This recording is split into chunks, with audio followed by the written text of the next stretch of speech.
اللہ تعالیٰ کا عرش کیسا ہے اور اس کی شکل و صورت کیسی ہے؟ آج اس ویڈیو میں ہم اس بارے میں بات کریں گے۔ اللہ تعالیٰ قرآن پاک میں ارشاد فرماتے ہیں کہ بے شک تمہارا رب وہ ہے جس نے زمین اور آسمان کو 6 دن میں پیدا فرمایا اور پھر وہ عرش پر قیام ہوا، اور وہ دن کو رات سے اس طرح چھپا دیتا ہے کہ رات دن کو جلدی سے آ لیتی ہے، اور سورج اور چاند باقی دوسرے سیاروں کو اسی طرح بنایا ہے کہ وہ سب اللہ تعالیٰ کے حکم کے تابع ہیں۔ پیارے دوستو، کیا آپ جانتے ہیں کہ اللہ تعالیٰ کا عرش کیا چیز ہے اور یہ کہاں پر ہے؟ اللہ تعالیٰ کا عرش، اس کی شکل و صورت کیسی ہے، اور اللہ تعالیٰ نے اپنے عرش کو کب پیدا فرمایا اور اس کو کس چیز سے بنایا گیا ہے؟ اللہ تعالیٰ کا عرش اتنا بڑا ہے، اور اللہ تعالیٰ کے عرش کو اٹھانے والے فرشتوں کی تعداد کتنی ہے، اور وہ فرشتے کتنے بڑے ہیں، اور ان کے پاس کتنی طاقت ہے۔ آج اس ویڈیو میں ہم آپ کو عرش الہی کے بارے میں مکمل اور بہت ہی دلچسپ بات سے آگاہ کریں گے، جن کو جان کر آپ کا ایمان اور مضبوط ہو جائے گا۔ جب اس کائنات میں کوئی بھی چیز موجود نہیں تھی اور کسی بھی چیز کو اللہ تعالیٰ نے تخلیق نہیں فرمایا تھا،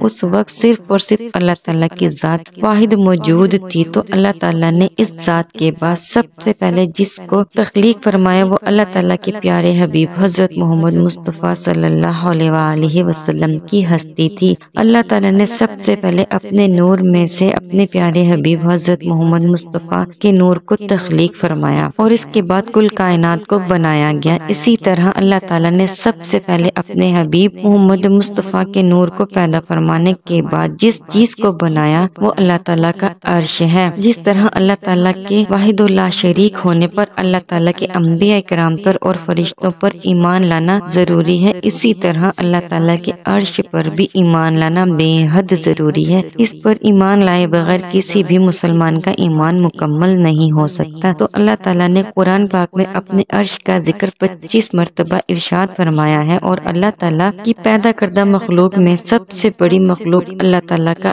عرش ہے، اس سے بڑی کوئی بھی مخلوق نہیں، پھر چاہے وہ زمین و آسمان، سورج، چاند، ستارے اور فرشتے ہی کیوں نہ ہوں۔ ایک روایت میں آتا ہے کہ ایک مرتبہ حضرت ابوذر غفاری رضی اللہ تعالیٰ عنہ نے حضور پاک صلی اللہ علیہ وآلہ وسلم سے عرش اور کرسی کے بارے میں پوچھا، تو حضرت محمد صلی اللہ علیہ وآلہ وسلم نے فرمایا کہ اللہ کی کرسی کے مقابلے میں ساتوں زمین اور آسمان ایسے ہیں جیسے کہ ایک بیابان جنگل کے اندر ایک چھوٹا سا کڑا پڑا ہو۔ اسی طرح اللہ تعالیٰ کا عرش کرسی سے اتنا بڑا ہے جتنا کرسی زمین اور آسمان سے بڑی ہے۔ تو اللہ تعالیٰ کا عرش کتنا بڑا ہے، اس بات کا اندازہ اس بات سے لگایا جا سکتا ہے کہ اللہ تعالیٰ کے عرش کے سامنے ساتوں زمین اور آسمان اللہ تعالیٰ کی کرسی اس طرح ہے جس طرح ایک نقطہ ہو۔ ایک اور روایت میں حضرت محمد صلی اللہ علیہ وآلہ وسلم نے ارشاد فرمایا کہ اللہ تعالیٰ کا عرش اتنا بڑا ہے کہ اس کی حقیقت صرف اور صرف اللہ تعالیٰ ہی جانتے ہیں، اور ان کے علاوہ اس کا علم کسی کو بھی نہیں ہے۔ حضرت محمد مصطفیٰ صلی اللہ علیہ وآلہ وسلم سے عرش الہی کی شکل و صورت کے بارے میں پوچھا گیا، تو آپ نے فرمایا کہ عرش الہی ساتوں آسمان سے اوپر ہے، اور اس کی شکل گنبد کی طرح ہے، جس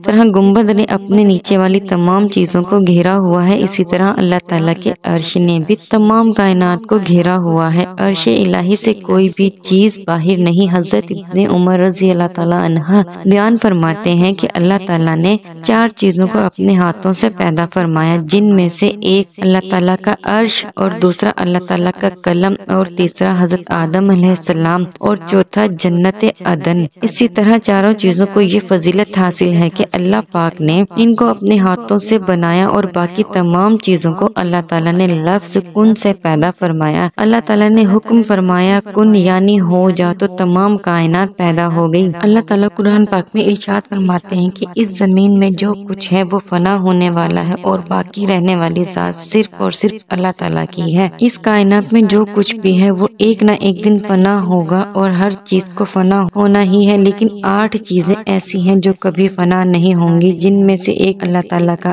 عرش ہے جو کبھی بھی فنا نہیں ہوگا، یہ ہمیشہ قائم و دائم رہے گا۔ اللہ تعالیٰ کا عرش تمام مخلوقات میں سے سب سے وزنی مخلوق ہے، اس سے زیادہ وزن والی مخلوق اور کوئی نہیں، اور عرش الہی کو اللہ تعالیٰ کا خاص قرب حاصل ہے، اور اس سے زیادہ اللہ تعالیٰ کی کوئی بھی چیز قریب نہیں ہے۔ جس طرح ہر تخت کے پائے اور پہلو ہوتے ہیں، اسی طرح اللہ تعالیٰ کے عرش کے بھی پائے ہیں۔ حدیث پاک میں آتا ہے کہ حضرت محمد صلی صلی اللہ علیہ وسلم نے ارشاد فرمایا کہ قیامت کے دن سب لوگ مدہوش ہوں گے اور سب سے پہلے میری قبر کھلے گی، لیکن حضرت موسیٰ علیہ السلام مجھ سے پہلے اللہ تعالیٰ کا عرش کا پایہ تھامے ہوئے کھڑے ہوں گے۔ اس حدیث سے یہ بات واضح ہوتی ہے کہ اللہ تعالیٰ کے عرش کے پائے بھی ہیں اور حضرت موسیٰ علیہ السلام قیامت کے روز اللہ تعالیٰ کے عرش کے پائے کو تھامے ہوئے کھڑے ہوں گے، اور اللہ تعالیٰ نے اپنے مخصوص فرشتوں کو بھی پیدا فرمایا ہے جو اللہ تعالیٰ کے عرش کو انہی پایوں سے اٹھائے ہوئے ہیں۔ اللہ تعالیٰ کا عرش سب سے اعلیٰ اور بلند ترین مخلوق ہے۔ اللہ تعالیٰ نے اس کو سب سے زیادہ امتیاز اور بلندی عطا فرمائی ہے۔ اللہ تعالیٰ کے عرش کے نیچے ایک سمندر ہے جس کی ہر لہر ساتوں زمینوں اور آسمان سے بڑی ہے، اور حضرت علی اور حضرت عمر رضی اللہ تعالیٰ عنہ سے روایت ہے کہ جب قیامت کے دن دوبارہ لوگوں کو ان کی قبروں سے زندہ اٹھایا جائے گا تو لوگوں کو دوبارہ زندہ کرنے سے پہلے لوگوں کو اسی سمندر کے پانی سے 40 دن تک اللہ تعالیٰ ان پر بارش فرمائے گا تو لوگ اپنی قبروں سے دوبارہ زندہ ہوں گے۔